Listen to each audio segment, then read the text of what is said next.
another quick tech tip. Hey, when you're doing these old cars, they sell kits for just about everything to restore them. Sometimes those kits can get pricey, and sometimes they're on back order.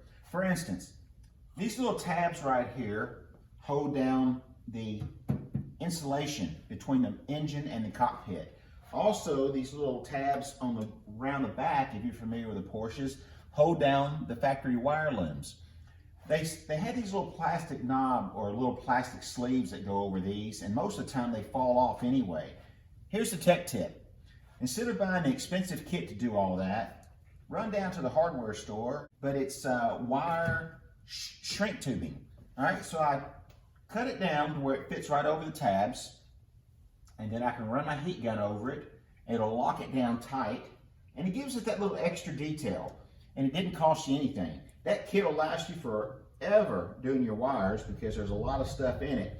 Most of the time, you're not using these large ones anyway. So there you go. Heat shrink them.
Added detail to your hot rod. Use it on your Porsche, your 32 Ford, your rat rod, whatever you've got. The heat shrink stuff will really, really clean up the engine compartment and your wiring job. So there you go. As always, thanks for watching. Please subscribe. Hit that little like thing and help this channel grow. Watch some more videos. But when you get tired of watching, get out in the garage and go build something. See you guys on the next episode.